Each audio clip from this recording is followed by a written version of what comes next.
Kira gue cuman Jawa dan Kalimantan doang yang punya ilmu hitam seserem dan sekuat itu. Ternyata setelah gue dapet cerita ini, gue baru sadar kalau misalnya Bali juga punya ilmu hitam yang semengerikan itu.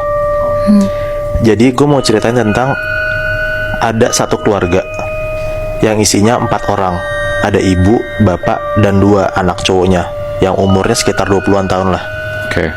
Nah, kita sebut aja nama ibunya itu Bu Endang dan bapaknya ini Pak Ketut. Bu Endang dan Pak Ketut. Iya. Oke. Dan kedua anaknya ini kita sebut aja Putu dan Adi ya. Putu dan Adi. Iya. Oke. Putu dan Adi ini umurnya 20 tahun. Iya, 20-an tahun. Oke. Kejadian ini terjadi di tahun 2017. Nah, di tahun itu si Bu Endang ini tiba-tiba jatuh sakit, Bi. Nah, sakitnya tuh kayak beberapa hari gitulah. Dibawalah sama suaminya ke rumah sakit.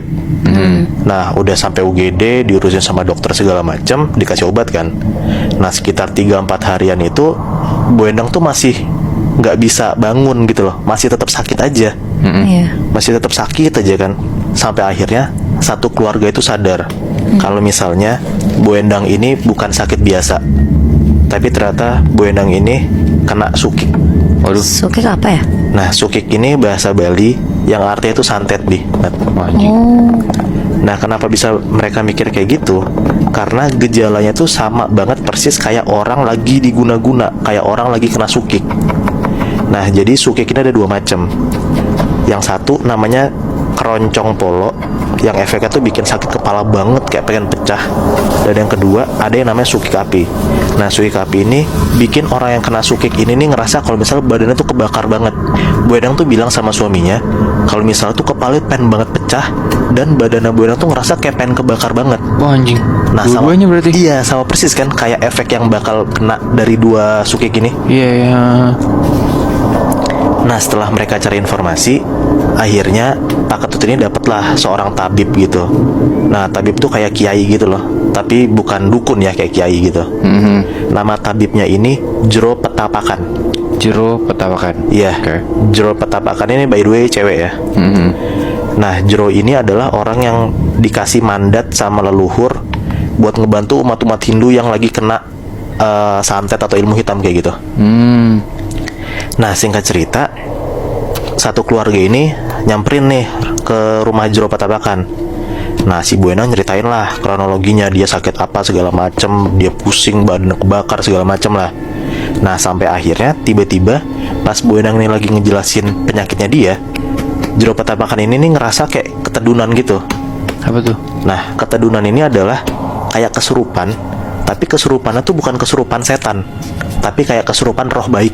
Oh. Nah, yang masuk ke badannya Jero ini adalah leluhurnya si Jero Petapakan ini. Orang Bali juga, namanya Ratu Niyang Sakti. Oke. Ratu Niyang ini bilang kalau misalnya ada orang yang iri banget sama keluarganya Bu Endang dan Pak Ketut. Karena mereka berdua tuh bisa ngebawa anaknya nyampe S2. Nah, si Adi ini, anak pertamanya Pak Ketut sama Bu Endang, itu tuh baru banget lulus dari S2. Nah, makanya relate dong kenapa Bu Endang ini ngerasa kayak kena sukik.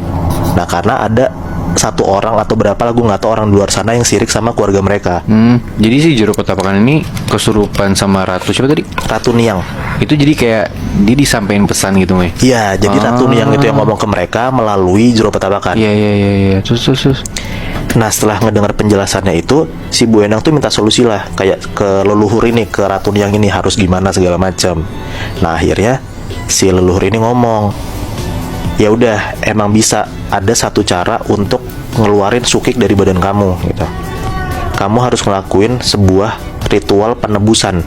Nah, ritual penebusan ini harus ngegunain 1 keping emas dan sarana ritualnya. Nah, dijelasin juga lah, sarana ritualnya itu ada kayak bunga-bunga, ada kelapa juga, ada kayak sesajen gitu, ada nasi tumpeng putih sama ngasih telur. Nah, jadi tuh harus disiapin sama keluarga Bu Endang kalau misalnya mau ngejalanin si ritual penebusan ini. Nah, habis itu dikasih tahu juga sama si Jero Petapakan ini. Sarana dan prasarananya udah dikasih tahu. Akhirnya si Jero Petapakannya juga ngasih tahu harinya kapan untuk ngelakuin ritual ini. Nah, dibilanglah sama Jero Petapakan ini kalau misalnya hari dimana mereka harus ngelakuin ritual ini di Tilem Kajeng Kliwon. Apa tuh? Nah, Tilem Kajeng Kliwon ini adalah hari saat bulan mati bertepatan dengan malam Kliwon. Anyway, bulan mati tuh nama lainnya bulan purnama. Oke. Terus. Nah, ritualnya pun juga harus dilakuin pas jam 4 pagi di pantai yang nggak bisa gue sebutin apa, dan nggak boleh ada orang lain selain keluarga mereka yang lihat ritual ini. Anjing, sejauh yang lu sebutin kayak ribet banget ya, Moy. Ribet banget, Bi, karena sukik ini nih jadi salah satu kayak ilmu hitam terkuat juga di Bali. Terus. Gitu. Nah, si Jero Petapakannya juga bilang kalau misalnya ritual ini harus selesai dalam hitungan 3 geburan ombak. Kebayang nggak maksud gua? Kayak gimana tuh? Jadi kalau misalnya mereka lagi ngelakuin ritual ini, tiba-tiba mereka dengar ada satu ombak kayak buar gitu, itu satu ombak. Nah, sampai ketiga kali itu harus beres ritualnya. Oke. Terus. Nah, akhirnya keluarga mereka nih kayak ngasih uang lah buat Jero Petapakan ini kan, buat ngurusin sarana prasarana ritualnya. Nah, sampai akhirnya pas mereka udah bayar ke Jero Petapakan ini ngomong, nanti ibu diem di rumah saya aja. Nah, sisanya ke pantai. Sisanya berarti bapaknya dan kedua anaknya Bu Endang. Oke, terus. Nah, udahlah diiyakan kan sama keluarga mereka. Singkat cerita, akhirnya tibalah nih di hari penembusan sukik ini. Ya. Mereka OTW lah 2 motor, boncengan. Nah, hawa perjalanannya tuh bener-bener katanya tuh jelek banget gitu, Bi, Nat. Ya. Selama di perjalanan itu mereka nggak ngeliat sosok apa-apa, tapi mereka ngerasa kalau misalnya mereka tuh kayak diliatin dan kayak diikutin sama sosok-sosok yang ada di jalanan itu. Wah. Gitu, mereka ngebut banget lah sampai akhirnya sekitar jam 3-an sampai nih di rumah Jeronya. Karena kan jam 4 mulai ritualnya kan. Iya. Jadi jam 3 mereka nyampe di rumah Jeronya, dan Jeronya langsung mulai tuh kayak ngucapin mantra-mantra gitu. Jeronya tuh ngucapin mantra-mantra di depan mukanya Bu Endang. Tiba-tiba pas si Jeronya ini lagi ngucapin kayak mantra-mantra gitu, si Jeronya ini tuh kayak ngambil sesuatu dari kepalanya Bu Endang. Tiba-tiba dari kepalanya Bu Endang keluar kayak batu merah terang banget. Wah, anjing. Wah. Nah, terus pas batu ini diambil sama Jeronya, batu ini langsung ditaruh ke canang. Canang tuh kayak mangkok buat ngasih sesajen gitu. Oke. Nah, ditaruhlah tuh si batu ini di canang bersamaan sama prasarana ritual yang tadi gue sebutin di awal. Nah, udahlah, batunya ditaruh di canang itu, dan akhirnya mereka udah siap untuk berangkat ke pantai itu. Nah, pas mereka lagi siap-siap mau berangkat ke pantai, tiba-tiba Jero Petapakan ngomong ke Putu, ke anaknya Bu Endang sama Pak Ketut ini. Ombak pertama, dupa harus sudah hidup. Taruh di pinggir pantai. Setelah ombak kedua, baca mantra. Dan ombak ketiga, sesajen itu harus kamu tenggelamkan. Oke. Gitu. Habis itu kalian lari cepet-cepetnya, dan jangan pernah kalian nengok ke belakang. Kenapa kalau nengok? Nah, kata Jeronya, kalau misalnya mereka nengok ke belakang, akan banyak banget sosok-sosok yang ngikutin mereka karena nggak suka sama aktivitas mereka di situ. Nah, singkat cerita, mereka sampailah di pantai ini. Nah, pas banget sampai di pantai ini, sekitar 5 menitan, mereka nunggu tuh deburan ombaknya. Dan akhirnya datang juga tuh deburan ombak pertama, biur gitu. Oke. Nah, Pak Ketut langsung mulailah baca-baca mantra sambil ngidupin dupanya kan.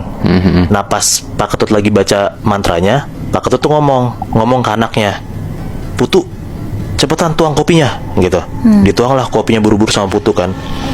Nah, gak gitu lama, tiba-tiba deburan ombak kedua tuh muncul, buar gitu kan. Langsung tuh buru-buru si Putu tuh mecahin telur dan taruh ke sesajen itu. Iya. Sambil sembari si Pak Ketut tuh tetap bacain mantra-mantranya. Nah, gak gitu lama, deburan ombak ketiga datang. Putu tuh langsung buru-buru nyemplungin sesajen ini ke dalam lautnya. Jadi bener-bener langsung kayak dihanyutin gitu lebih. Iya. Nah, nggak pakai pikir panjang, setelah si sesajennya dihanyutin, mereka bertiga langsung lari, ngambil motornya. Nah, di sini si Putu itu nyetir boncengin bapaknya, boncengin si Pak Ketut. Nah, dan si Adi tuh nyetir sendiri, jadi 2 motor gitu. Oke. Nah, ternyata pas lagi nyetir, yang dibilang sama Jero Petapakan jangan pernah nengok ke belakang, itu nggak dilakuin sama Putu. Karena pas di perjalanan, tiba-tiba si Putu tuh ngerasa kalau misalnya di belakang dia tuh kayak ada yang ngikutin gitu. Nah, seharusnya nggak usah ditengok ke belakang kan. Nah, tapi Putu itu langsung nengok ke belakang, Bi. Nah, refleks. Pas banget si Putu tuh nengok ke belakang, Putu tuh bisa ngeliat jelas banget di belakang motornya persis ada sosok tinggi, gede, matanya merah. Itu dia lari ngejar motor mereka berdua. Wah, serem banget. Nah di situ kan yang bisa ngeliat sosok itu cuma Putu doang kan. Iya. Putu tuh langsung refleks, teriak kenceng banget, bilang ke Adi kayak, "Di, cepetan kebutin motormu," gitu. Nah mereka berdua tuh langsung ngebut tuh kenceng banget biar menghindari si sosok tinggi besar ini. Nah pas selama di jalan tuh si Putu ngerasa udah gak ada apa-apa lah di sana. Nah si Putu tuh udah bisa nyoba mikir positif dan mikir kalau misalnya sebentar lagi udah nyampe rumah jeronya. Iya. Nah pas lagi di perjalanan di salah satu tikungan ada kayak pohon beringin gede gitu Bi. Iya. Nah dari jauh ini Putu ngeliat kalau misalnya di pohon beringin itu kayak ada corak-corak merah gitu loh. Si Putu ini kayak salfok gitu. Pas motor si Putu ini udah ngedeketin si pohon beringin itu, akhirnya si Putu tuh bisa ngeliat kalau ternyata corak merah itu adalah sosok yang kulitnya warna merah, tinggi gede banget, matanya bolong dan bulunya tuh lebat banget Bi. Nah makin Putu ngedeketin si pohon beringin itu, si Putu tuh bisa denger banget sosok ini tuh ngeluarin suara kayak Aduh anjing. Serem banget. gitu. Nah refleks si Putu tuh langsung teriak ke bapaknya, "Pak, ada celuluk pak," gitu. Nah celuluk ini tuh salah satu dari reok Bali yang dipercaya tuh sosok yang paling serem banget dan auranya tuh gelap banget. Nah coba deh lo berdua googling celuluk. Di situ tuh lo bakal ngeliat gambar si celuluk ini, sosoknya tuh tinggi gede dan serem banget.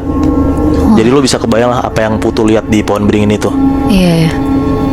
Nah sesampai di rumah jeronya tuh langsung buru-buru nyuruh mereka sembayang. Mereka udah sembayang segala macem. Tiba-tiba pas mereka udah beres sembayang, si Putu ini cerita ke jeronya. Dia ngomong lah kayak, "Jero, di perjalanan pulang tadi saya tuh ngeliat banyak banget sosok Jero yang ngikutin saya. Kenapa ya?" gitu. Nah si Jero ini jawab, "Saya kan udah bilang ke kamu jangan nengok-nengok ke belakang. Nah kalau misalnya kamu nengok ke belakang, mereka tuh pasti bakal nampakin diri. Dan yang kamu lihat itu adalah sosok-sosok yang marah karena kamu habis ngebuang barang di rumah mereka." Jadi sosok-sosok yang ngejar ataupun yang nampakin diri ke Putu itu sosok penunggu yang ada di pantai itu. Iya Bi. Wah anjrit. Dan ternyata kenapa sosok-sosok penunggu yang ada di pantai itu bisa marah banget? Karena sukik itu adalah barang yang paling hina dan tidak bisa diterima di dua dunia, di dunia gaib dan di dunia kita Bi. Nat. Oh gitu. Make sense banget sih Mui. Kayak ya kalau misalnya lu pipis sembarangan aja penunggu bisa marah. Apalagi lu ngebuang barang yang paling hina. Nah bener Bi. Iya. Wah gokil sih. Jadi gue nggak heran juga kenapa mereka bertiga bisa dikejar. Ya karena mereka habis ngebuang itu.